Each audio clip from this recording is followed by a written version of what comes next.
முடிச்சதுக்கு அப்புறமா எல்லாரும் வந்ததுக்கு அப்புறமா சுவாமியை பத்தி நான் சொல்லுவேன். எல்லாரும் அத கேட்டு பயன்பெறணும். திருச்சிற்றம்பலம். எனக்கு மூச்சு தண்ணி இல்ல இல்ல சும்மா தான் இருக்கணும். தள்ளி வெச்சுக்கோங்க. நீங்க அப்படியே வெச்சுக்க பாடுங்க. ஆமா. கிட்ட ரொம்ப வெச்சுக்க வேண்டாம். இங்க வைங்க. இங்க வெச்சீங்கன்னா கவர் ஆகும். இங்க இருக்கலாமா? ஒரு மாதிரி டென்ஷன் ரெக்கார்ட் எடுக்கிறோன்னு தெரியாம ஏன்னா அவங்க கூச்சு சுபாவம். ரெக்கார்ட் பண்றோம்னு தெரிஞ்சாலே உங்களுக்கு நல்லது. புரியுது புரியுது. முடிங்க தெரியாம பண்ணுங்க. ஏன்னா எனக்கு வேணும். கண்டிப்பா கண்டிப்பா. சும்மா பேசுனா பேசுங்க. சாப்பிடுங்க சாப்பிடுங்க. இல்ல இல்ல இதா இருக்கு. ட்ராக்ல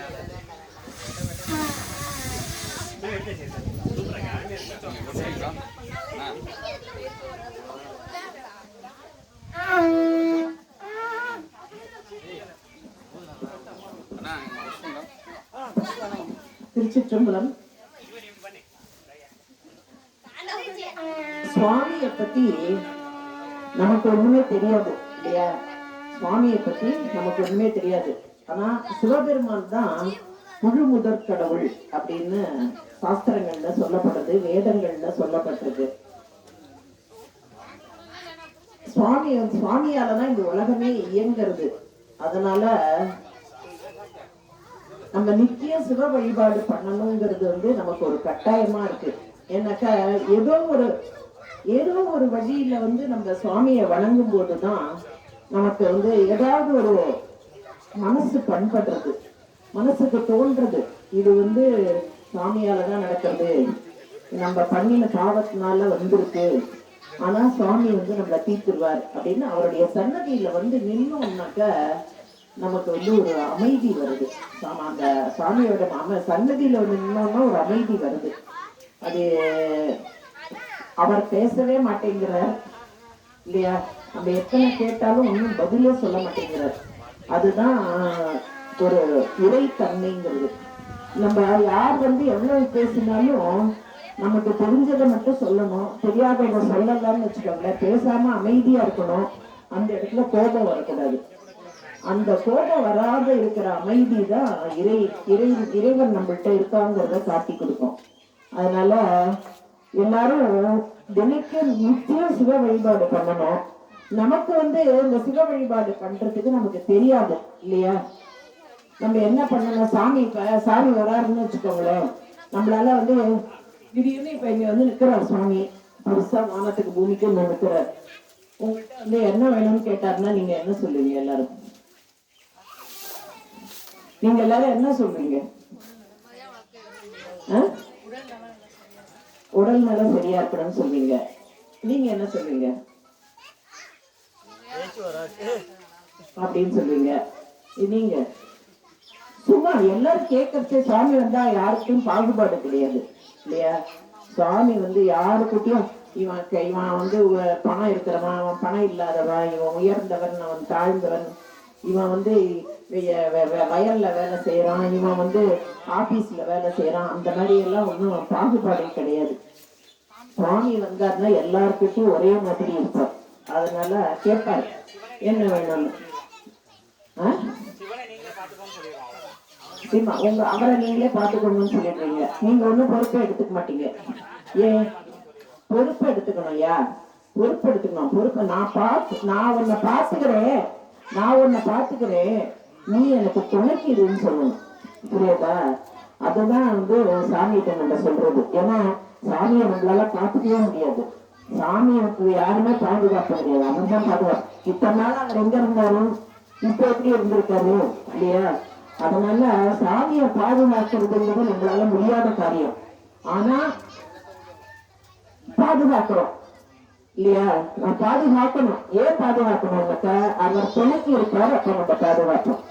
அதனால அவாளுக்கு இங்க சாமி இருக்காரு அப்படின்னு சொல்லிட்டு நம்ம வழிபடணும். புரியுதா? நமக்கு இது வேணும் அது வேணும்னு கேட்டு வழிபடக்கூடாது. சரி இப்படி நான் சொல்லிட்டேனே அப்படிங்கிறதுக்காக அப்படியெல்லாம் என்னமா நீங்க சொல்றீங்க, வேணும் வேண்டாங்கிறதுல நாங்க கேட்க வேண்டாமா, எங்களுக்கு இந்த உலகத்துல வாழ வேண்டாமா அப்படின்னு கேட்கலாம். ரைட்டுமா. ஏன்னாக்கா ஒரு கோவிலுக்கு வந்து நம்ம போறோம்னாக்கா முதல்ல வந்து சுயநலமா தான் போவோம். முதல்ல சுயநலமா தான் போவோம் கோவிலுக்கு, இல்லையா?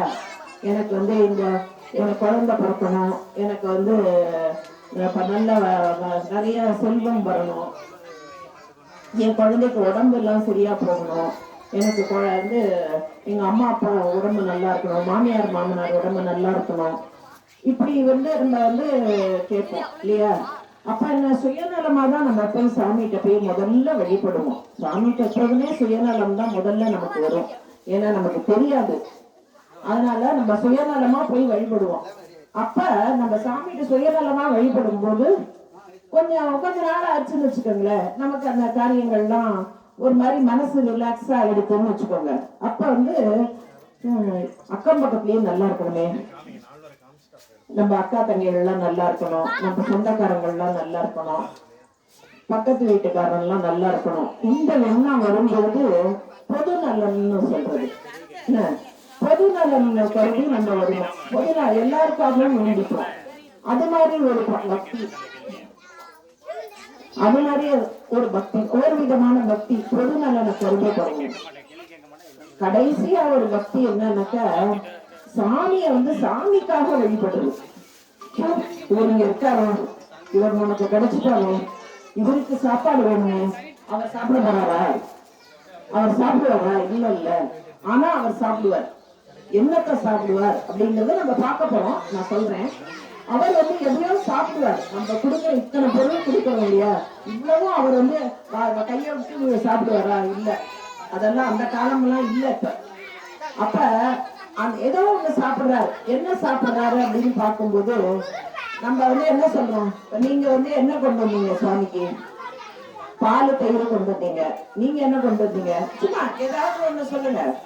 ஒருத்தர் வந்து சக்கரை பொங்கல் கொண்டாங்க, ஒருத்தர் வந்து பஞ்சாமிர்தத்துக்கு எல்லாம் பொருட்கள்லாம் கொண்டு இருக்காங்க. நான் பஞ்சாமிர்தத்துக்கு பொருள்லாம் கொண்டு வந்தேன், நான் சக்கரை பொங்கல் கொண்டு வந்தேன், நான் பால் கொண்டு வந்தேன், நான் அபிஷேகத்துக்கு தயிர் கொண்டு வந்தேன் அப்படின்னு சொல்றீங்க. இப்ப அந்த பால் அபிஷேகம் பண்றோம், பண்ணிட்டு அந்த அபிஷேக பாலை நீங்க குடிக்கிறீங்கல்ல, அப்ப நீங்க என்ன சொல்வீங்க? அத பிரசாதம் சொல்வீங்க. நான் கொண்ட பாலை குடிக்கிறேன் அப்படின்னு சொல்வீங்களா? இல்ல. அப்ப பிரசாதம் சாப்பிடுறேன் அப்படின்னா என்ன, அதுல இருந்து என்ன போயிடுறது? நீங்க நான் கொண்டு வந்த பால்ல இருந்து அது பிரசாதமா எப்படி மாறுறது? இல்ல இல்ல, நான்கிற விஷயம் போயிடுறது இல்லையா? நான் கொண்டு வந்தேங்கிற விஷயம் போயிடுறது. அப்ப நான்கிற ஒரு விஷயத்த, அதாவது அகங்காரம், நம்ம கொண்டு வந்தோங்கிற அகங்காரத்தை அவர் சாப்பிடுறாரு. சாப்பிட்டுட்டு நமக்கு வந்து பிரசாதமா கொடுக்கிறார் இல்லையா? அதனால சுவாமி வழிபாடுன்னு வரும்பொழுது அவருக்கு நிவேதனம் பண்ணிட்டு நம்ம சாப்பிடும்போது நமக்கு வந்து அந்த சாப்பாட்டுல நம்ம வச்சோங்கிற அகங்காரம் போய் அது இறைவனுடைய பிரசாதமா நமக்கு வந்திருக்கு அப்படின்னு வருது. அதனால நம்ம என்ன செய்யணும், நிச்சயம் சுவாமி வழிபாடு. இப்ப டெய்லி நம்மளால கோவிலுக்கு காலத்தால வர முடியுமா? நம்ம எல்லாரும் பெண்கள் இல்லையா? காலங்காத்தால நம்ம கணவன் எல்லாம் வந்து ஆபீஸ்க்கு போனோம், இல்ல ஒரு வயல் வேலைக்கு போனோம், இல்ல ஒரு கொத்தனார் வேலைக்கு போனோம், எத்தனையோ விதமான வேலைகள் இருக்கு நம்மளுடைய கணவன்கள் எல்லாம் பண்றாங்க. இல்ல ஒரு டீ கடையை போய் திறக்கணும், இதெல்லாம் காத்தால 6 மணி 5 மணிக்கு போய் திறந்தாதான் எல்லாருக்கும் டீ கொடுத்தானா ஒரு 100 டீ வியாபாரம் ஆகும். அப்ப என்ன பண்றோம், அவளுக்கு நம்ம ஏதாவது செஞ்சு கொடுக்கணுங்கிறதுக்காக இருக்க வேண்டியது. அப்ப நம்மளால கோவில் வர முடியாது. அந்த சமயத்துல நம்ம வீட்டுல ஒரு சின்னதா ஒரு படத்தை வச்சு, அந்த சுவாமி படத்தை வச்சு அந்த படத்துக்கு ஒரு பாலை வச்சு நைவேத்தியம் பண்ணிட்டு, பெருமானே இன்னைக்கு உனக்கு காரத்தால பால் நைவேத்தியம் பண்ணிருக்கேன் அப்படின்னு சொல்லிட்டு அந்த நைவேத்திய பாலை அந்த பால்ல அவங்க வீட்டுக்காரத்தை கொடுத்து, நீங்க டீ போடுறச்சு கலந்து எல்லாருக்கும் கொடுங்கோ அப்படின்னு சொன்னாக்க அந்த சுவாமியோட பிரசாதம் கலந்ததுனால அந்த டீயே வந்து அவளுக்கு வந்து ஒரு சிவப்பிரசாதமா எல்லாருக்கும் அமையும். அப்ப எல்லாருடைய மனமும் நல்ல மனமா போகும். அப்ப ஒருத்தரோட ஒருத்தர் நம்ம வந்து யாரும் ஒரு போட்டி பொறாம அப்படிங்கறதெல்லாம் கொஞ்சம் கொஞ்சமா குறைஞ்சு வரும். உடனே குறையும்னு நான் சொல்ல மாட்டேன், கொஞ்சம் கொஞ்சமா குறைஞ்சு வரும். இல்ல ஆமா அப்படின்னு இல்லன்னா இந்த மாதிரி எல்லாம் ஒரு குழந்தைகள் எல்லாம் திரும்பி ரிட்டர்ன் வர முடியுமா? ஏதோ வந்தா இங்க ஒரு பிரசாதம் கொடுப்பாங்க அப்படின்னு வருது இல்லையா? எத்தனை பேர் அந்த மாதிரி வராங்க? அதனால ஒண்ணும் தப்பு கிடையாது. பிரசாதம் வாங்கி சாப்பிடுறதுல ஒண்ணும் தப்பு கிடையாது. பிரசாதத்துக்காக வரதுனாலையும் தப்பு கிடையாது. நானே பல இடங்கள்ல அப்பாடா சாயங்காலம் வீட்டுல போய் ஒண்ணும் பண்ண வேண்டாம், இந்த பிரசாதத்தை சாப்பிட்டு படுத்துட்டுலாம்னு நினைச்சிருக்கேன். அப்படி எல்லாம் நினைச்சிருக்கேன். அதெல்லாம் ஒன்றும் தவறெல்லாம் கிடையாது. ஆனா உண்மையான மனசோட சுவாமிக்கு நம்ம சாமியை வழிபட்டுட்டு சாமிக்கு ஏதாவது நம்ம கொடுத்துட்டோம், நம்மளால முடிஞ்சதை நம்ம ஏதாவது கொடுத்துட்டு அதுக்கப்புறமா அந்த பிரசாதத்தை எடுத்துன்னு போய் வீட்டுல போய் சாப்பிடணும். பிரசாதத்தை எடுத்துன்னு போகும்போது இந்த கோயில்ல இப்ப நந்தியம்பெருமான் தான் இருக்காரு. இது பெரிய கோயில்ல ஆச்சுன்னாக்கா அம்பாள் சுவாமி எல்லாரும் பிள்ளையார் முருகர் எல்லாம் வரும்போது சண்டிகேஸ்வரர்னு ஒருத்தர் வைப்பாங்க. அப்ப அவர்கிட்ட எல்லா பிரசாதத்தையும் காமிச்சுட்டு இது உன்னோட பிரசாதமா நான் எடுத்துன்னு போறேன் அப்படின்னு சொல்லலாம். அது வரைக்கும் நீங்க என்ன செய்யலாம்னாக்கா நந்தியம்பெருமான்கிட்ட சொல்லிட்டு இது சாமியோட பிரசாதம், இதை நான் எடுத்துன்னு போறேன் அப்படின்னு நந்தியம்பெருமான்கிட்ட பர்மிஷன். ஏன்னா நந்தியம்பெருமான் தான் கைலாயத்துல சுவாமிக்கு காவலா இருப்பார். அதனால இப்ப நம்ம ஒரு தோட்டத்துல போய் ஒரு மாம்பழத்தை பறிக்கிறோம்னாக்க அந்த காவல்காரன்கிட்ட சொல்லிட்டு பறிச்சாதானே நம்மள திட்டாம இருப்போம் இல்லையா? இல்ல அந்த ஓனர்கிட்ட சொல்லிட்டு படிக்கணும். இந்த ஓனருக்கு நம்ம உடனே போய் சொல்ல முடியுமா? அதனால அங்க யார் காவல் காக்கிறோம், அது மாதிரி காவல் காக்கிறவன் நந்தியம்பெருமான்.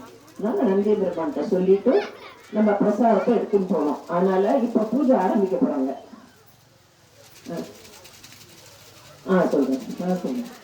வரிசையா ஒன்னா வரும், ஒன்னா வரும் வரிசையா. கட்டாயமா சொல்றேன், கட்டாயமா சொல்றேன்.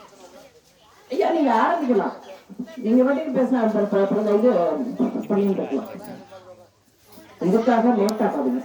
அதை எடுங்கய்யா, அதை எடுங்க.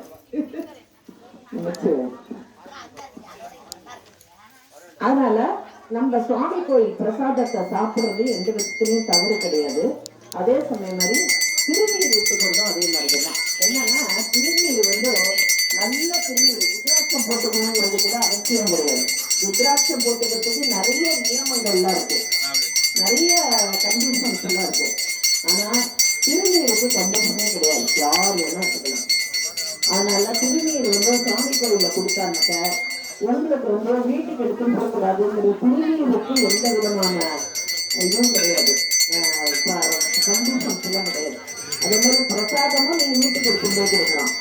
எதை எடுத்துன்னு போகக்கூடாதுன்னாக்கா சிவன் சொத்து குலநாசம்னு எதுக்கு சொல்றீங்கன்னா கோயில் சொத்தெல்லாம் தப்பு கணக்கு எழுதி அவள் வீட்டுக்கு இருக்கு அவளுக்குன்னு சம்பாதிக்கிறாள்ல, அதுதான் தப்பு. புரியுதா? திருநீர் எடுத்துன்னு போறதுனால தப்பு கிடையாது. திருநீரை நீங்க கோவில்ல அங்கங்க போட்டுட்டு போயிடாதீங்க, தயவு செஞ்சு சொல்றேன். திருநீரை கீழே சிந்தக்கூடாது. கீழே சிந்தினா உடனே பட்டு புடவையை போட்டு துடைக்கணும். அதை அப்படி போற்றி பாதுகாக்க வேண்டியது திருநீர், சரியா? அதனால திருநீர் தான் நம்மள சுவாமிகிட்ட கொண்டே சேர்க்கும்.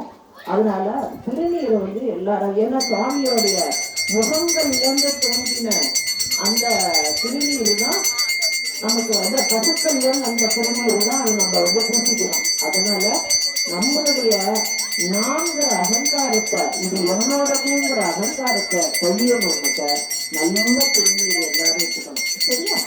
எல்லாருக்கும் திருநீர் கொடுங்க, எல்லாருக்கும் அந்த மதத்தை இருக்கிற திருநீர் கொடுங்க, எல்லாரும் எடுத்துக்கணும். அதே மாதிரி இப்ப நமக்கு சாமிகிட்ட ஏதாவது கேட்கணும்னா நமக்கு தெரியாது, என்ன கேட்கணும்னு நமக்கு தெரியாது இல்லையா? எதையாவது கேட்டு தப்பு தப்பா கேட்டு நம்ம வீணாக்கிடுவோம். அதனால பாடல்களா பாடினோம்னாக்க சுவாமி அதை கேட்டு ஆஹா திருஞான சம்பந்தம்னு ஒரு குழந்தை பாடிட்டு அந்த பாட்டியே இந்த குழந்தை பாடுறது நல்ல பரவாயில்ல, உங்களுக்கு எப்படி இட்டுக்கணுமோ இட்டுக்கணும், நிமிர்ந்து இட்டுக்கணும், கீழே சிந்தக்கூடாது. நிமிர்ந்து அப்பா இவ்வளவுலாம் எடுக்காதீங்கம்மா, நெத்தியில இட்டுக்கிற அளவுதான் இட்டுக்கணும், இவ்வளவு எல்லாம் இட்டுக்க கூடாது. அடாடா கொஞ்சமா எடுத்து இட்டுக்கணுமா, கொஞ்சம் அவ்வளவுதான், அதுக்குள்ள போட்டு அவங்க எடுத்து இட்டுக்கிறாங்க, அதான் கரெக்ட். அவ்வளவுதான், இருந்து இட்டுக்கணும். கையில இப்ப போனா போகுது, அப்படியே கையில போடுங்க. கொஞ்சமா எடுத்துட்டு அந்த திருநீர் அதுல இருக்க கூடாது, அப்புறம் அது ஒட்டின திருநீர் தான் இருக்கணும். இன்னும் கொஞ்சம் இப்படி எல்லாம் பண்ணாதான் அந்த கண்ணுல விழுந்துடும். அவங்க இட்டுறாங்க பாருங்க கரெக்டா, அங்க கொஞ்சமா எடுத்துக்கணும். இல்லைன்னா அப்படி இட்டு விட்டுருங்க, ஒன்றும் தப்பு இல்லை. அப்புறமா கொஞ்சமா தானே குழந்தை விட்டுக்கணும். கொஞ்சமா மேல விழுந்து இட்டுக்கணும், விழுந்து இட்டுக்கணும், விழுந்து இட்டுக்கணும். அவ்வளவு இடதையில கூடாது, கையில எடுத்து அப்படியே எடுத்துக்கணும். அப்புறமா எடுத்துன்னு போலாம், பேப்பர்ல எடுத்துன்னு போலாம். ஆகல குழந்தைப்பா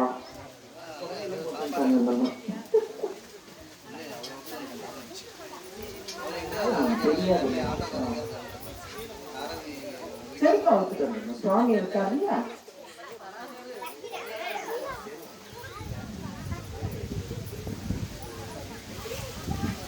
அதனால நம்ம வந்து தேவாரம் திருவாசகம் அப்படின்னு இருக்கு, புஸ்தகங்கள் இருக்கு. அந்த புஸ்தகங்களை, அந்த தேவாரங்களை வந்து நம்ம பாடினோம்னாக்கா சுவாமி நமக்கு வந்து அதுல என்ன பலன் சொல்லியிருக்கோம், அதுல கடைசி பாட்டுல பலன் சொல்லியிருக்கோம், அந்த பலனை சுவாமி நமக்கு கொடுப்பாரு. அதை நம்ம உண்மையா எழுதணும், உண்மையா எழுதணும், புரியுதா? அதனால நமக்கு வந்து திருஞான சம்பந்தர் அப்படின்னு ஒரு குழந்தை இருந்தது. 16 வயசு குழந்தை, அது 3 வயசா. பேசக்கூடாது, யாரும் பேசாதீங்க, பேசாதீங்க. கதை சொல்றீங்க கேள்வி, கதை சொல்றீங்க கேள்வி, இவா கதை சொல்றீங்க கேள்வி. எல்லாரும் உட்காந்துக்கலாம்.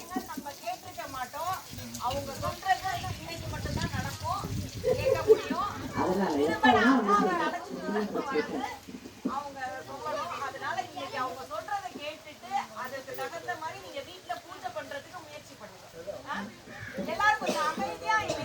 பூஜை அப்படின்னாக்கா சாமியை வச்சு பூ போட்டு அபிஷேகம் பண்ணி பண்ற பூஜை இல்லம்மா.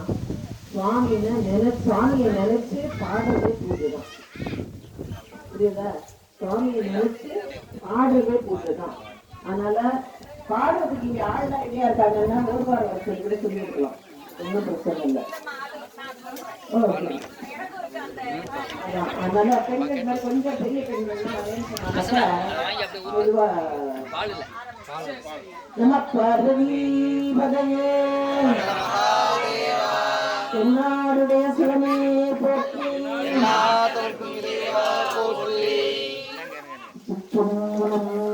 கல்யாண சம்பந்தனாயனார் போற்றி போற்றி. முதல்ல புள்ளியை சொல்லிட்டு தோல்வியை சொல்லியிருக்காங்க. திருச்சிற்றம்பலம்.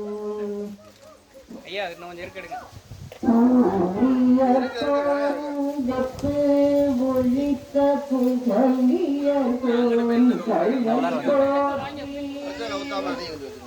அங்கிட்டு போய் நின்றுக்கிட்டீங்கன்னா உங்களுக்கு ஈஸியாக நீங்கள் அப்படியே அங்கிட்டு போய் கொஞ்சம் போய் நின்றுக்கிட்டீங்கன்னு வச்சுங்களேன், உங்களுக்கு ஈஸியாக இருக்கும்.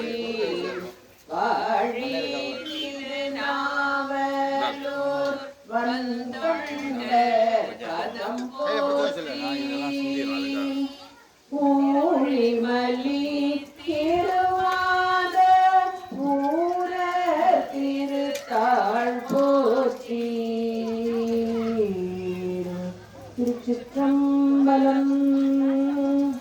திருஞான சம்பந்தர் அப்படின்னு ஒரு குழந்தை வந்து சீர்காழியில பிறந்தது, அவதாரம் செய்தது. அந்த குழந்தைக்கு 3 வயசு ஆகும்போது அவ அப்பா வந்து குளிக்கிறதுக்காக போனார். அப்படி குளிக்கிறதுக்காக போகும்போது அந்த குழந்தை வந்து நானும் வரேன் அப்படின்னு சொல்லிட்டு முதல்ல வேண்டாம்னு சொன்னார். அப்புறமா அந்த குழந்தை வந்து இல்ல நானும் வருவேன் அப்படின்னு அடம் பிடிச்சு அழுது, குழந்தை இல்லையா, 3 வயசு குழந்தை இல்லையா, அதனால அடம் பிடிச்சு அழுதுது. சரி கூட்டின்னு போனார். கூட்டின்னு போகும்போது அவர் தான்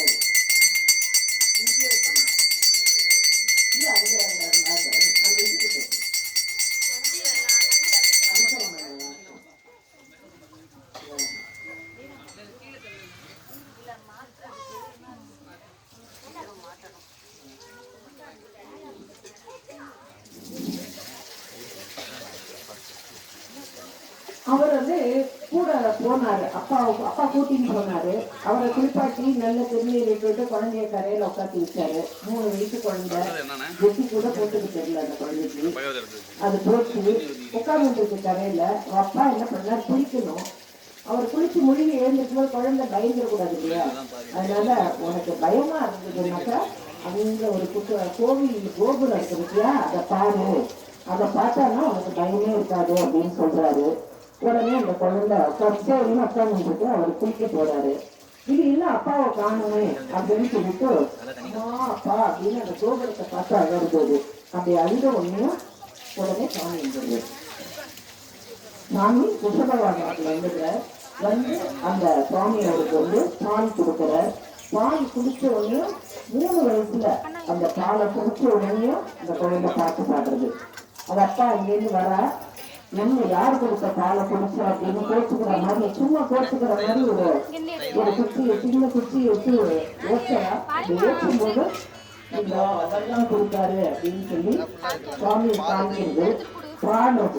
உடனே பாட ஆரம்பிச்சோடனே அவருக்கு தெரியுது இந்த பாட்டோட அந்த பாட்டுல அடையாளம் எல்லாம் சொல்றாரு இல்லையா. அதனால அந்த குழந்தைக்கு வந்து அந்த அப்பாவுக்கு சரி சாமி தான் வந்து கொடுத்தாருன்னு தெரியுது. அந்த பாட்டை நம்ம பாடுவோம்.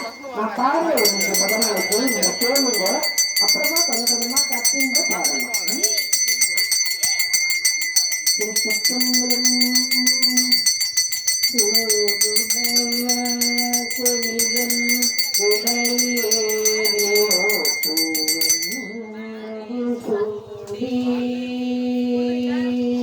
காடுடைய சுடலை பொழி பூசியை உள்ளம் கவர் கல்வன் ஏடுடைய மலரால் உனை நாட்டன் கேட்க அருள் செய்த ஏடுடைய பிரமாபுரம் மேவிய பெம்மானிவனன்றே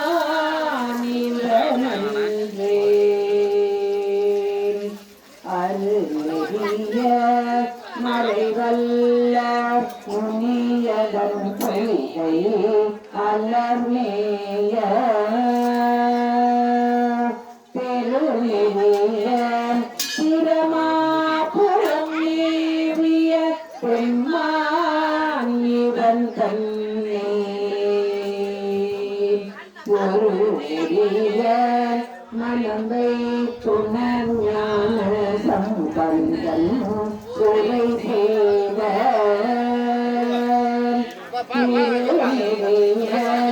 தமிழ் வல்லவர் கொள்வினை கீழல் எழிலாமே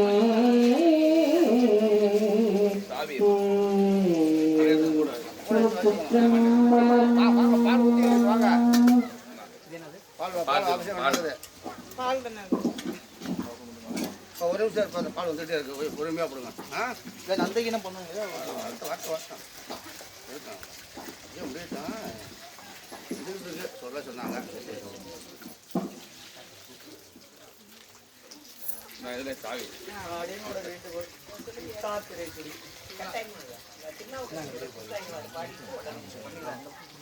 இங்கிட்டு வந்துருப்பா பால்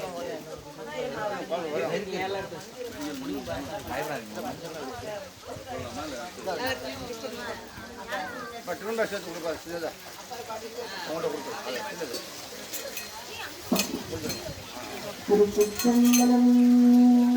இந்த பதிகம் பாட போறேன் இல்லையா, அது வந்து 2வதா இருக்காரு பாருங்க. அவர் வந்து 80 வயசு இருக்கு அவர் சுவாமிகிட்ட போகும்போது. அவர் அந்த அந்த 70 வயசுக்கு மேல பாடின பதிகம் இது. அவருக்கு ஒரு வயிற்று வலி நோய் சுவாமியினால வந்தது, சாமிதான் கொடுத்தார். அந்த வயிற்று வலி நோய் நீங்குவதற்காக பாடினார். இந்த பதிகத்தை பாடினான்னாக்க நமக்கு வந்து நம்மளுடைய வயசுல ஏதாவது லிவர் ப்ராப்ளம் இல்லை வந்து கேல் பிளாடர் ப்ராப்ளம், இது மாதிரி எத்தனையோ நமக்கு வயிற்றுக்குள்ள பலவிதமான ப்ராப்ளம்ஸ் வருது இல்லையா, அதெல்லாம் வந்து சரியா போயிடும். ஆனா அது உண்மையான மனசோட நமக்கு போகணும் அப்படிங்கிற எண்ணத்தோட பாடணும். போகுமா போகாதா அப்படிங்கிற ஒரு சந்தேகத்தோடயே பாடக்கூடாது. எப்பொழுதுமே நம்ம டாக்டர்கிட்ட போனாலும் சரி, சுவாமிகிட்ட இருந்தாலும் சரி, இவர் என்னை காப்பாற்றுவார். எப்படி நீங்க உங்களுக்கு ஒரு திருமணம் பண்ணிக்கிறீங்க, திருமணம் பண்ணும்போது இந்த கணவன் வந்து நம்மளை காப்பாற்றுவான் அப்படிங்கிற மாதிரி தானே பண்ணிக்கிறீங்க. அதுக்காக எவ்வளவு போராடுறோம் நம்ம, அவன் காப்பாற்றாம போனான்னாக்க. அது மாதிரி நம்ம வந்து போராடணும். சரியா? சுவாமிகிட்ட உண்மையா இருந்தோம்னா மற்ற உலகத்துல இருக்கிற கணவன் மாதிரியே சாமி கிடையாது.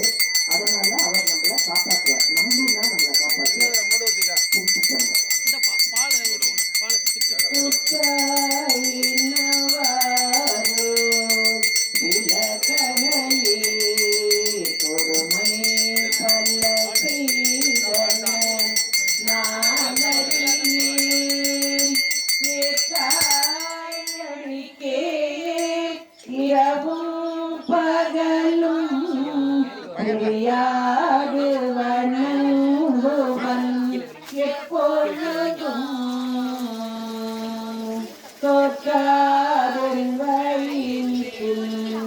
அகம்படியே உடலோடு துடக்கி முடக்கியிட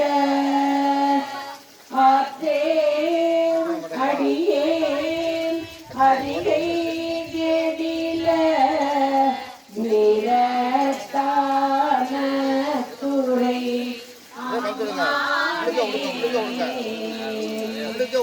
தலம் போகம் மரங்கரியே கண்ணோடி பாடல் மரங்கரியே நலர் தீங்கிலும் உண்ணாமம் என்னாரில் மரங்கரியே உலந்தார் தலையில் பள்ளி கொண்டுழல்வாய் உடலோடு சூளை தவிர்த்தருளாய் அலந்தேன் அடியேன் அதிரை கெடில வீரத்தான துறை அம்மானே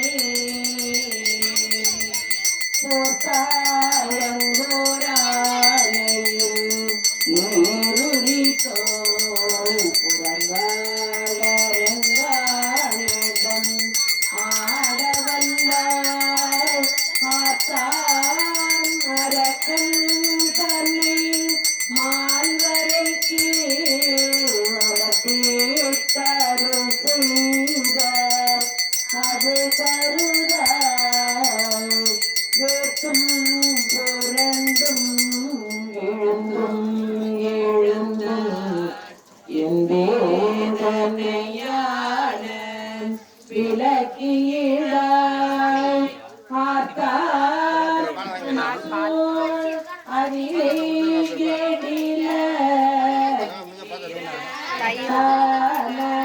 துறை அம்மானே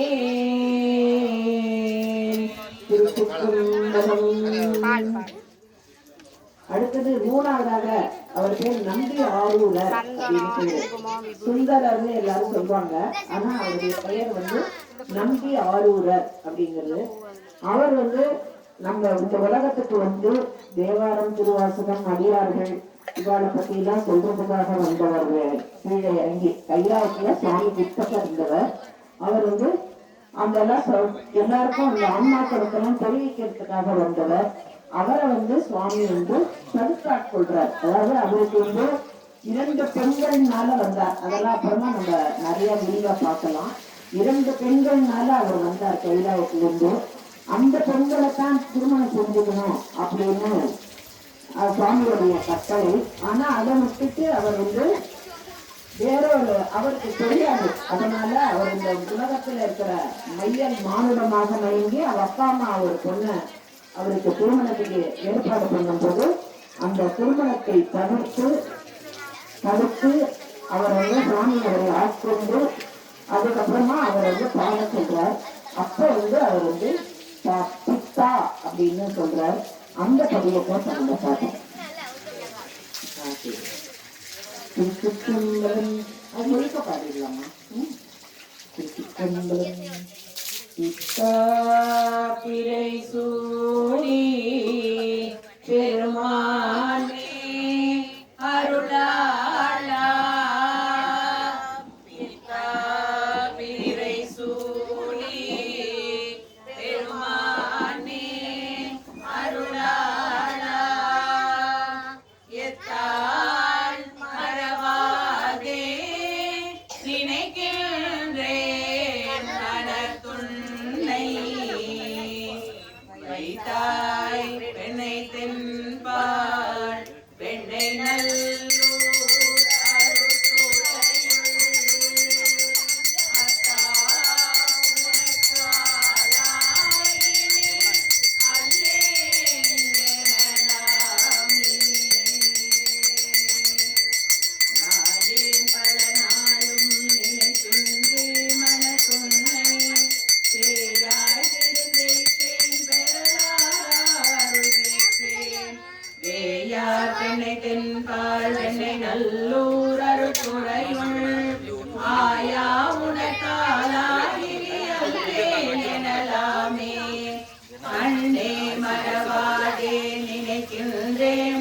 துணை பொன்னே மணிதானே வைரம்மே பொருந்தி வீணார் பிணை தென்பாழனை நல்லூர் அருள்துறையுள் அன்னே உனக்காலாகி அல்லேன் எனலாமே முடியேன் இனி பிறவேன் பெருமூவேன் பெற்ற மோதி கொடியேன் பல பொய்யே உரைப்பேனை குறிகொள்ளி செடியார் பெண்ணை தென்பாள் வெண்ணை நல்லூர் அருள்துறையுள் அடியேன் உனக்காலாயினி அல்லேன் எனலாமே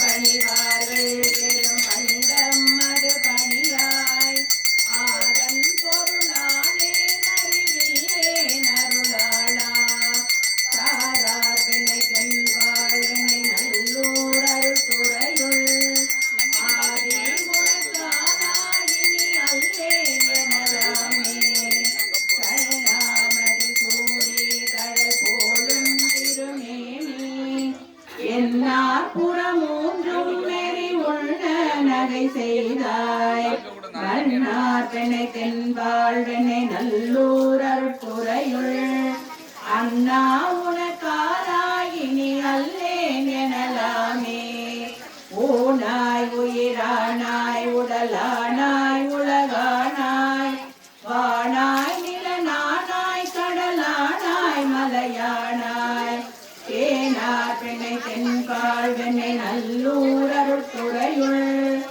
ஆனாய் உனக்காராயினி அல்லேன் எனலாமே ஏற்றார் புறமூன்றும் மெறி உன்ன சிலை தொட்டாய் தேற்றாதன சொல்லி திரிவேனோ செக்கர்வாணி நாய் பெண்ணை தென்பால் வெண்ணை நல்லூர் அருள்துறையுள் ஆற்றாய் உனக்காலாயினி அல்லேன் எனலாமே மழுவாள் வளநீந்தி மறையோதி மங்கை பங்கா தொழுவார் அவர் துயராயின தீசல் உன தொழிலே செழுவார் பெண்ணை தென்பால் வெண்ணை நல்லூர் அருள்துறையுள் அழகா உனக்காலாயினி அல்லேன் எனலாமே காரோர் புனலெய்தி கரை கல்வி திரை கையார் பாரோர் புகழெய்தி திகழ் பல்மாமை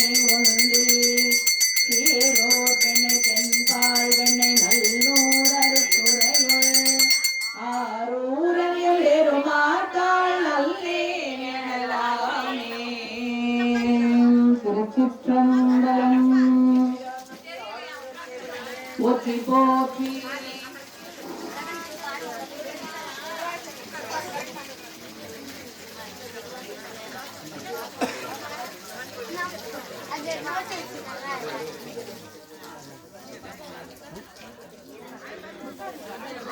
பஞ்சாப்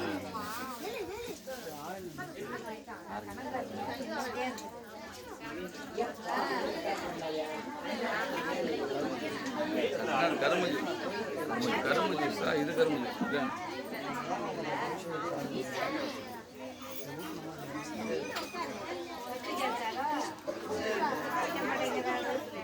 நிறைய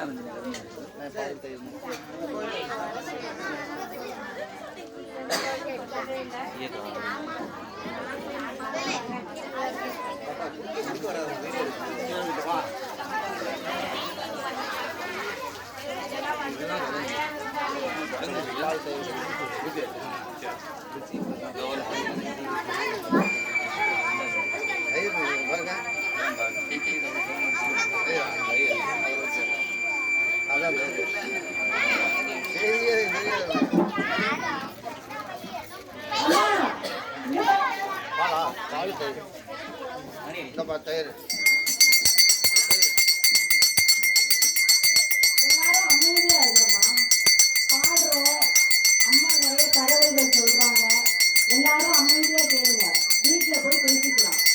கோவிலுக்கு வந்தா சாமி கும்பிடதான் வரோம். அவரை பத்தி மட்டும்தான் பேசணும். அவரை பத்தி தான் நினைக்கணும். சரிங்களா? அமைதியா இருங்க.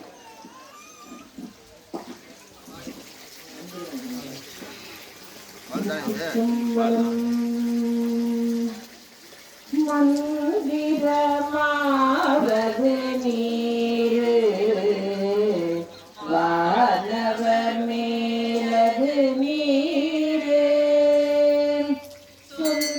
சுந்தரமாவது நீரு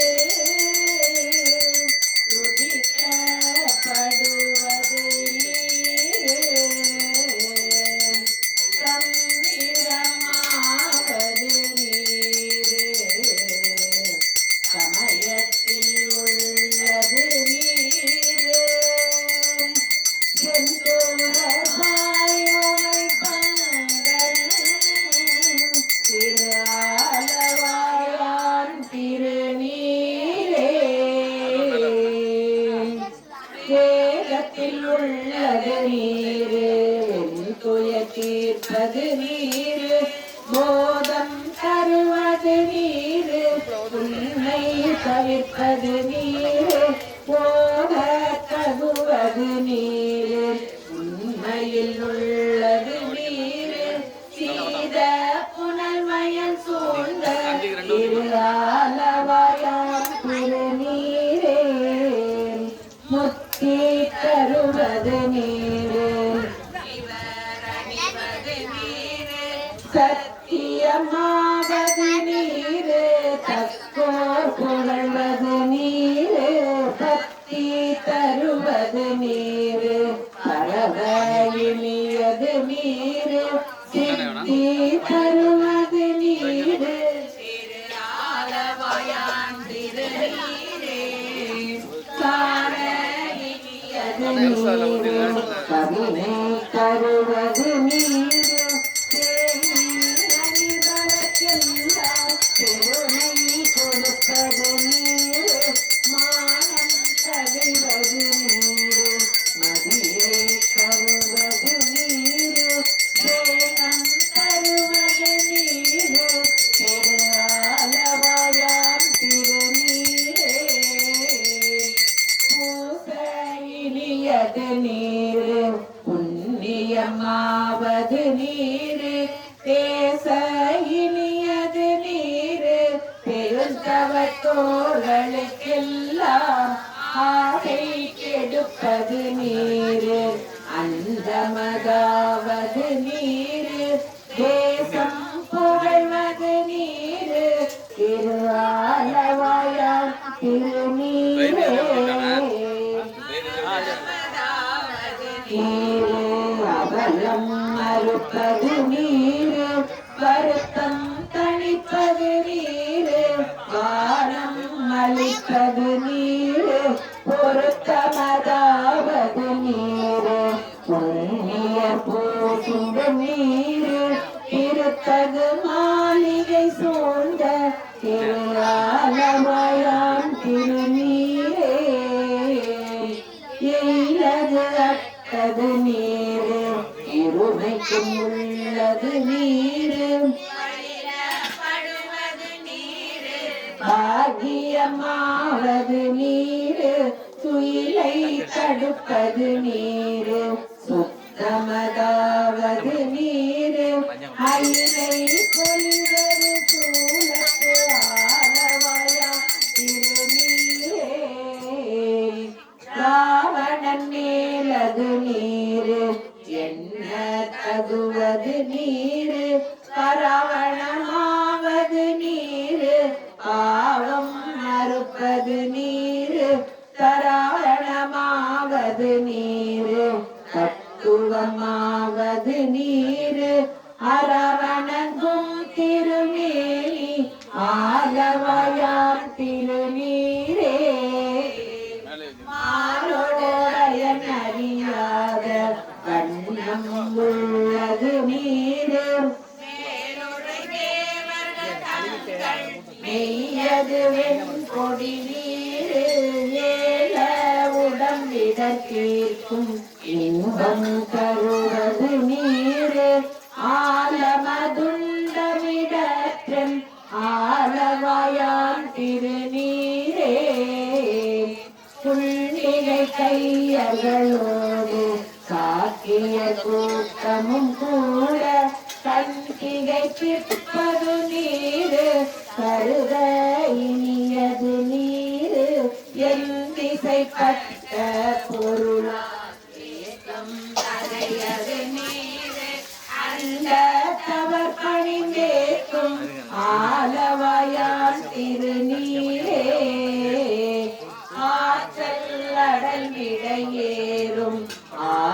அளவாயாம் திருநீற்றை போற்றி புகழினியாவும் பூசுரன் ஞான சம்பந்தன் தேற்றி தென்னன் உடல் உற்ற தீட்டினியாயின தீர சாட்சிய பாடல்கள் பத்தும் வல்லவர் நல்லவர் தாமே. திருச்சிற்றம்பலம். இந்த பதியத்தை எப்பொழுதும் திருநீர் ஒட்டுக்கும் போது சொல்லணும். முழு பதிகமா சொல்லணுங்கிற அவசியம் இல்லை. திருநீரை எடுத்து இட்டுக்கும் போதெல்லாம் மந்திரமாவது நீரு, ஆலவாயாம் திருநீரு அப்படின்னு சொல்லி முட்டி கொடுப்பது நீரு, எது உங்களுக்கு எந்த வார்த்தை வருதோ அந்த வார்த்தையை சொல்லி இட்டுட்டாங்க. நம்மளுடைய அந்த ஏதாவது வினைகள் இருந்ததுன்னா, தீ வினைகள் இருந்ததுன்னா அதெல்லாம் இந்த திருநீர் எப்படி இருக்கும்.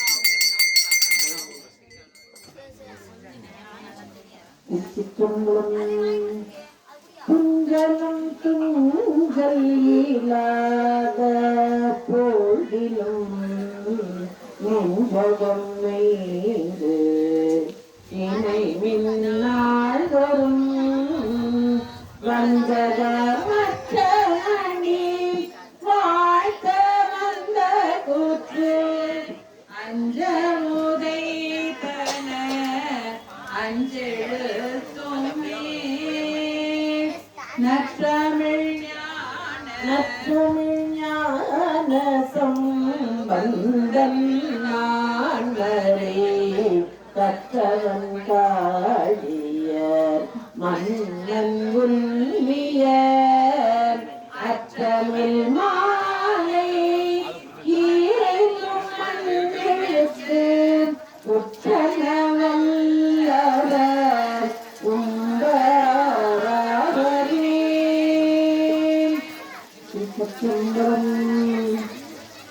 இப்ப பாட போற பதியம், இந்த பதியம் நமக்கு திரு ஐந்தெழுத்து பதிகங்கள் அப்படின்னு பேரு இருக்கு. திரு ஐந்தெழுத்துன்றது என்ன அப்படின்னு கேட்டானாக்கா, ஆமா வெளியில கொஞ்சம் வெளியில ஐயோ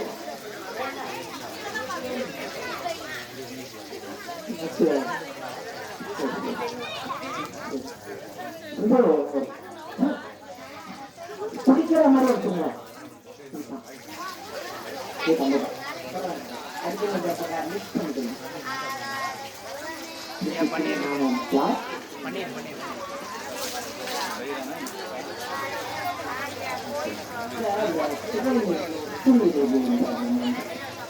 அது பார்த்துட்டு மாற்றிடுங்க. இதுக்கு ஐந்தெழுத்து பதிகங்கள்னு சொன்னேன் இல்லையா, அதனால திருவைந்த எழுத்துங்கிறது அமைதியா இருங்கம்மா, கேளுங்க. அம்மா எவ்வளவு தகவல்கள் சொல்றாங்க கேளுங்க. நம்மளுக்கு தெரியலனாலும் கேட்கிறதே புண்ணியம். கேளுங்க அம்மா, நீங்க அமைதியா கேட்டீங்கன்னா அடிக்கடி அம்மா சொல்லுவாங்க. உங்களுக்கு பதிகமும் கத்து தரத்துக்கு ஏற்பாடு பண்றோம். அமைதியா இருங்க, குழந்தைகளும் அமைதியா இருங்க. இந்த ஐந்தெழுத்து பதிவுகள் என்னன்னா, நமச்சிவாய அப்படிங்கிற 5 எழுத்துனாலே நமச்சிவாயங்கிற 5 எழுத்து. அந்த 5 எழுத்து சொன்னாக்கா நமக்கு என்ன வேணா நடக்கும் அப்படிங்கறதான் சொல்றாரு. இந்த 5 எழுத்தை சொல்றாரு, நமசிவாய மந்திரத்தை சொல்றாரு. அந்த திருநாவுக்கரசர் பெருமாள், அவருக்கு பேரு அப்பர்னு பேரு. அவர் சொல்றாரு, சொல்லும்போது ரொம்ப தூரத்துல இருந்து சொல்றாரு. கடல்ல கல்லை கட்டி தூக்கி போட்டாங்க. அப்ப பாடுறாரு. பாடும்போது சுவாமி அந்த கல்லே தெப்பமா மிதக்கிறது, கல்லே போட் மாதிரி மிதக்கிறது. மிதக்க ஆரம்பிச்சு அவர் கரைக்கு வந்துடுறாரு. அந்த பதியத்தை நம்ம பாடினாலும் பிறவி அப்படின்னு நமக்கு பெரும் கடலா இருக்கு இல்லையா? இந்த உலகத்துல பிறந்து வாழ்ந்து கஷ்டப்படுறது எல்லாமே பெரும் கடலா இருக்கு. தத்தளிக்கணும் நம்ம இல்லையா? ஒரு கடல்ல எப்படி நீந்த முடியாம தத்தளிக்கிறோமோ அது மாதிரி வாழ்க்கைங்கிற கடல்ல நம்ம தத்தளிக்கிறோம். அப்ப நம்ம 50 சொன்னாங்கன்னாக்கா ஒரு மரக்கட்டையை பிடிச்சிருந்த மாதிரி இருக்கும், புரியுதா? அதனால நமச்சிவாய நமச்சிவாய நமச்சிவாய நமச்சிவாயன்னு எல்லாரும் சொல்லுங்க. சொன்னானாக்கா ஒரு 5 தடவை 11 தடவை 7 தடவை அப்புறமா 21 தடவை இந்த மாதிரி எத்தனை தடவை ஒரு கணக்கு வச்சிருந்து ஒரு நாளைக்கு சொன்னீங்கன்னாக்கா உங்களுடைய துன்பம் எல்லாம் பறந்து போகும். சரியா? இந்த பதியத்தை கேளுங்க, நமச்சிவாய மகத்தை அப்புறம் சொல்லலாம்.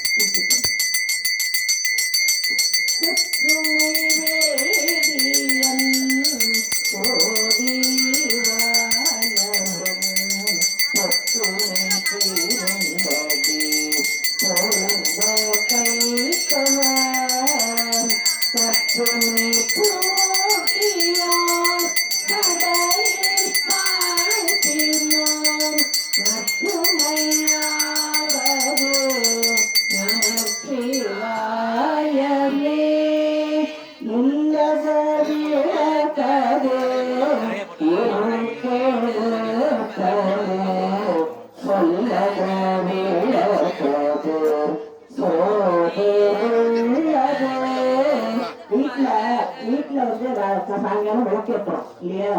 அப்ப வீட்டுல விளக்கேற்றினா நமக்கு என்ன பண்றது? இருட்டா இருக்கிற இடம்லாம் வெளிச்சமாயிடுது இல்லையா? இல்லவே விளக்கது உருள் கெடுப்பது, வீட்டுல இருக்கிற இருட்டெல்லாம் போக்கிடும். சொல்லக விளக்கது சோதி உள்ளது. நம்ம சொல்லிட்டே இருக்கும்போது அந்த சொல்லுக்குள்ள இருக்கிற விளக்கு சுவாமியுடைய ஜோதி ஸ்வரூபம் அப்படின்னு சொல்றார். பல்லக விளக்கது எல்லா இடத்துலயும் ஒரு குன்று மேல விளக்கேற்றி வைக்கணும்னு வச்சுக்கோங்க. அப்ப எல்லாருக்கும் தெரியுது. அப்ப பல்லக விளக்கது பலரும் காண்பது. நல்லத விளக்கது நல்ல மனசு யாருக்கெல்லாம் சுத்தமான மனசு இருக்கோ அவருடைய மனசுல வெளிச்சம் காட்டுற மாதிரி நமச்சிவாய மந்திரம் இருக்கும் அப்படின்னு சொல்றாரு. அதனால நம்மளுடைய மனசு சுத்தமா இருக்கணும் அப்படின்னாக்க அதனால தப்பு இல்லை. இப்பனால நம்ம ஏதோ தப்பு பண்ணினோம், ஏதோ போய் சொன்னோம், என்ன பண்ணாலும் ஒன்னும் பிரச்சனை இல்லை. எத்தனை தப்பு பண்ணாலும் சுவாமிகிட்ட போய் மன்னிச்சுக்கோ சுவாமின்னு சொன்னாங்கக்கா சுவாமி உடனே சரின்னு கேட்பார்.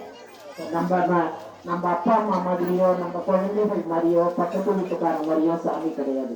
சுவாமி எப்ப போய் நம்ம உண்மையா மன்னிப்பு கேட்டோம்னாக்கா சுவாமி செய்வாரு. அதனால யாருக்கெல்லாம் அந்த மாதிரி தோன்றதோ அது மாதிரி போய் சுவாமிக்கு மன்னிப்பு கேட்டு நமச்சிவாய மந்திரத்தை சொன்னீங்கன்னாக்கா கொஞ்சம் கொஞ்சமா நம்மளை பண்படுத்தின்னு வருவாரு. சரியா? ஆனா கொஞ்சம் நம்ம வெயிட் பண்ணி பார்க்கணும். அதனால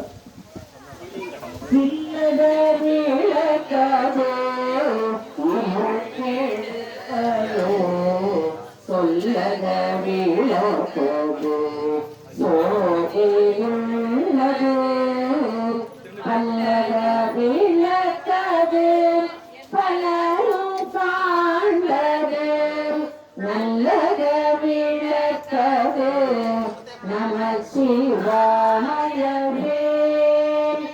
மாப்பிளை தழுவிய மாதோராகத்தம்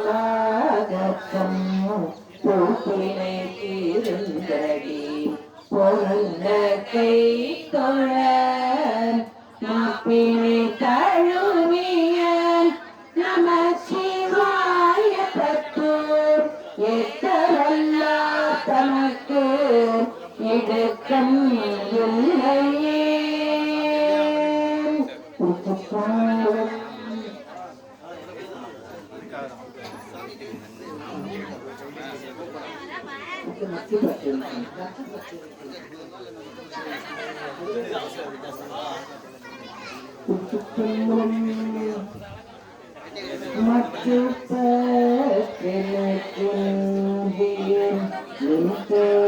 பாதமே மனம் பாடித்தே மற்ற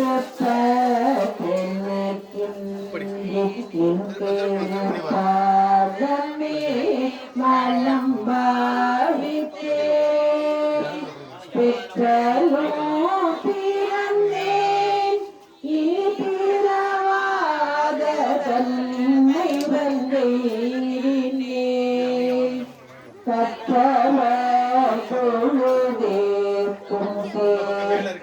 மறையோடி பாடி கொடுமுடி